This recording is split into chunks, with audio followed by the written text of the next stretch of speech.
Hello everyone. हमने last chapter में देखा था कि सुहा बुक को लेकर सुंगhyun से मिलने जाता है तो मेड गेट खोलते ही कहती है, ओह माय, आज आप यहाँ हैं, लेकिन मुझे क्या करना चाहिए? मुझे लगता है कि अभी सुंगhyun से मिलना मुश्किल है, वह बीमार है। उसके बाद परेड होकर सुहा एक साथ कहता है, अब वह कहाँ है? तो मेड कहती है, यह नॉर्मल कोड है, कोई सीरियस बात नहीं है। आज उसे हल्का फीवर था। यह सुनकर सुहा कहता है, फीवर? एक हॉस्पिटल?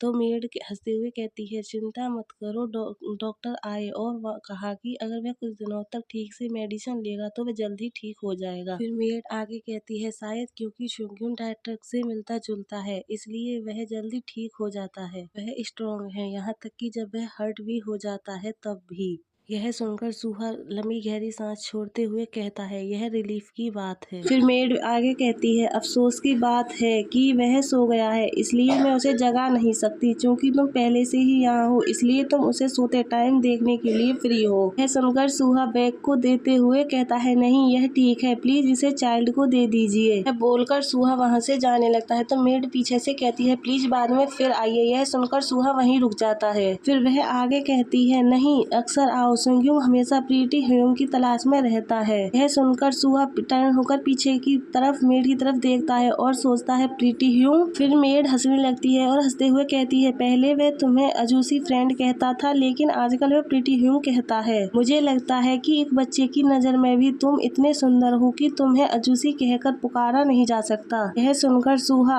ऑकवर्ड होकर थोड़ा सा स्माइल करता है और सोचता है, तो ह्यूम वेल यह अजूसी से बेहतर है। फिर मेड आगे कहती है, वैसे भी चाइल्ड को अपना फेस ज्यादा बार दिखाइए, इस तरह तुम उसके क्लोज आ सकते हो। तो सुहा यह सब बातें सुनकर स्माइल करते हुए कहता है, हाँ मैं ऐसा करूंगा। फिर सीन शिफ्ट होता है और हमें रोड का सीन दिखाया जाता है। वहाँ पर बहुत ज्यादा ट्रैफिक लगा हुआ होता है। टैक्सी ड्राइवर अपने सर पर स्क्रैच करते हुए कहता है, यहाँ बहुत ट्रैफिक है और मुझे नहीं लगता कि पार्क करने की कोई जगह है। सुनकर सुहा बाहर की तरफ देखता है और सोचता है, क्या सबवे लेना बेहतर नहीं होगा? फिर ड्राइवर से कहता है, तुम मुझे यहीं छोड़ सकते हो। फिर सुहा अपना आसपास देखता है और सोचता है, जीपीएस कह रहा है कि मुझे यहाँ से आगे निकलना है, लेकिन क्रॉस वॉक कहाँ है? सुहा जीपीएस की उससे वह एक सुनसान रास्ते पर पहुंच जाता है जहाँ पर बहुत शांति होती है और फिर वह एक लंबी गहरी सांस लेकर अपने बालों को ऊपर करते हुए सोचता है, डायरेक्शन देने में बहुत खराब हूँ और अब मैं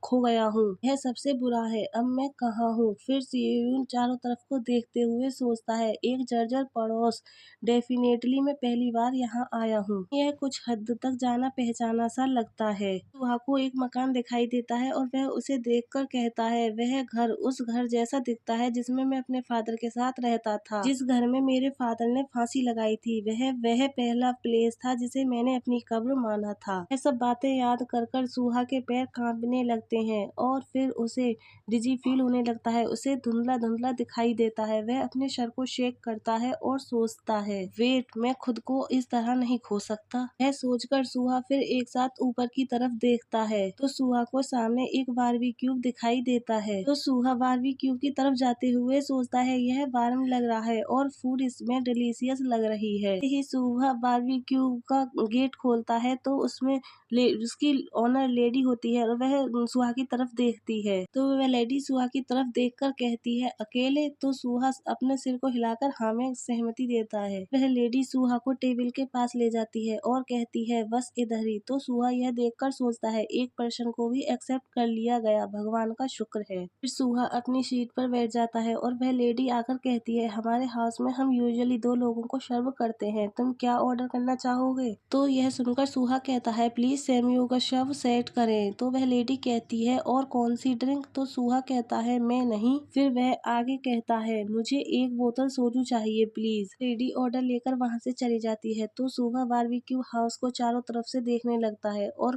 बताता है, जब मैं यंग था तो अपने ड्रंक फादर को ढूंढने के लिए एक बारबेक्यू हाउस में गया था। फिर सुहा आगे कहता है, हर वीक आते बार मुझे अपने फादर को वापस ले जाने के लिए घर से फोन आता था। मैं दिखाया जाता है सुहा अपने फादर को उठाकर ले जा रहा होता है और वह कहता है, ड्रंक में ऐसा क्या अच्छा है कि तुम इसे इतना पीते हो। सुहा के डैड सुहा से कहते हैं, एक यंग बॉय अल्कोहल के टेस्ट के बारे में क्या जानता है, बस एक कप पीने से दुनिया की सारी बुरी चीजें गायब हो जाती हैं। उसके डैड आगे कहते हैं, यह एक मेडिसिन है, एक मेडिसिन। तुम्हारे फादर अल्कोहल के टेस्ट का विरोध नहीं कर सकते थे और यह एक आशीर्वाद है जिसके लिए मैं आभारी हूँ। अपने डैड की बात सुनकर सुहा एक गहरी लंबी सांस छोड़ता है और कहता है, हाँ मेडिसिन, क्या बकवास है। सुहा बताता है, मैंने सोचा कि उसने शराब के नशे में ऐसा कहा था, लेकिन ऐसा हुआ कि मैं अभी भी इसके बारे में सोचता रहता हूँ। फिर सीन प्रेजेंट में शिफ्ट होता है और वह लेडी सोजू की बोतल देते हुए कहती है, मीट को पकाने से पहले उसे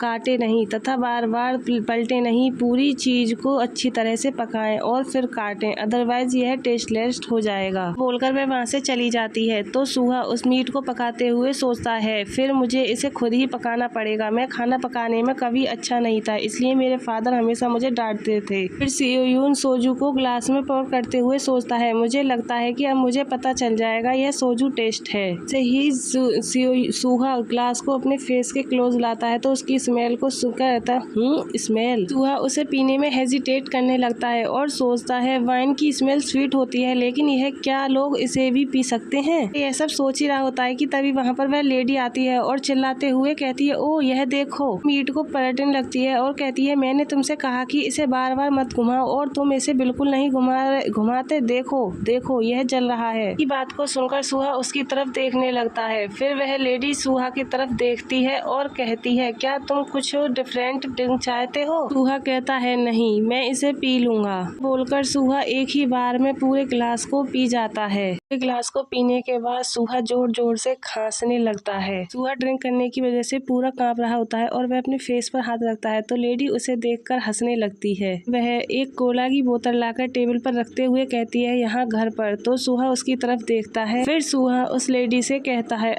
थैंक यू। वह लेडी मीट को पलटते हुए कहती है, कितना दृढ़निश्चयी बॉय है, तुमने यह बात अक्सर सुनी होगी राइट। यह सुनकर सुहा मासूम बनते हुए कहता है, नहीं मैं यह नहीं सुन रहा हूँ। तो यह सुनकर वह लेडी गहरी सांस छोड़ते हुए कहती है, कोई भी तुम्हें यह नहीं बताता, क्या तुम्हारा कोई फ्रेंड नहीं है। हाँ ऐसा लगता है कि तुम्हारा कोई फ्रेंड नहीं है। यह सुनकर सुहा दूसरी तरफ देखने लगता है और अपनी नेक पर स्क्रैच करते हुए सोचता है, उसे कैसे पता चला, क्या यह क्लियर है कि मेरा कोई फ्रेंड नहीं है। लेडी सुहा को इस तरह से सोचता हुआ देखकर हंसने लगती है और फिर अपने ड्रेसेस उठाते हुए कहती है, ठीक है अब यह जब पक गया है तो इसे दोबारा मत जलाओ और बस खा लो। तो यह सुनकर सुहा सोचने लगता है, यद्यपि वह रूखी बात करती है फिर भी वह काइंड है। फिर सुहा आगे कहता है, ऐसे कुछ लोग हैं जैसे कोई जिसे मैं जानता हूँ, बिल्कुल कोई जू हेवन सीसी जैसा, डायरेक्टर जू, मेरे अंकल। सोचने के बाद सुहा बाहर की तरफ देखता है और हंसने लगता है और हंसते हुए कहता है, सीरियसली। और फिर सोचता है, मैं यकीन नहीं कर सकता कि वह एकमात्र पर्सन है जो मेरे दिमाग में आता है। फिर सुहा अपने फोन को ढूंढने लगता है और ढूंढते हुए कहता है, राइट, मुझे उसे बता देना चाहिए था कि मैं अकेले ही बारबेक्यू हाउस आया था,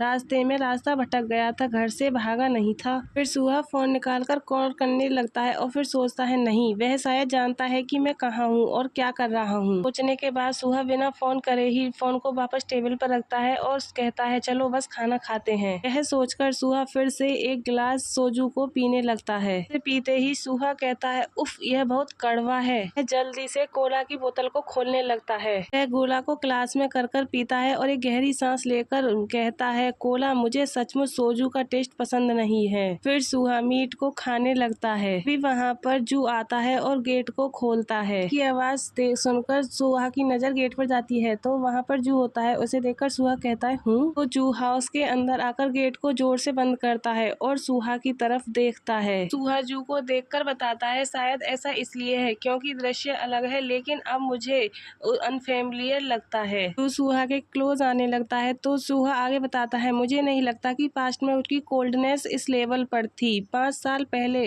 उनका एक जेंटल साइड था, लेकिन अब मैं उसे नहीं देख पाता। सुहा यह सब बातें बता ही रहा होता है कि तभी जू आता है और टेबल के पास आकर चेयर पर बैठ जाता है। वह सुहा से कुछ नहीं कहता और उसकी तरफ देखता है। तो सुहा आगे कहता है, हम जब अलग रहे थे तो उसमें बहुत बदलाव आ गया। आगे कहता है, मैं खुद एक मेंटल इलनेस पेशेंट हूँ और वह एक कोल्ड हार्टेड वाला पर्सन मेरे ऊपर खड़ा है। सुहा जू से कहता है, अचानक मुझे सोजू के टेस्ट के बारे में जिज्ञासा हुई। यह सुनकर जू सोजू की बोतल की तरफ देखता है और नखरे में एक स्माइल करता है और फिर वह सुहा से कहता है, तो इसका टेस्ट कैसा था? तो सुहा कहता है, अच्छा नहीं है। तू कहता है, क्या ऐसा है? सुनकर सुहा मासूम बनते हुए कहता है, ऐसा नहीं है कि मैं इसे नहीं पी सकता, यह सिर्फ मेरे टेस्ट के अकॉर्डिंग नहीं है। यह सुनकर जू हंसते हुए कहता है, तुम शायद यह नहीं जानते कि इसके टेस्ट को कैसे एंजॉय करें। सुनकर सुहा पाउट बनाने लगता है और सोचता है, एक चीज नहीं बदली है, वह है उसके बात करने का तरीका। वह स्वीट बातें तो नहीं कह सकता, भी वह व्यंग करने में हमेशा अच्छा रहता है। यह सोचने के बाद सुहा सोजू की बोतल उठाता है और जू के आगे कर देता है। यह देखकर जू सरप्राइज हो जाता है और फिर सुहा आगे कहता है,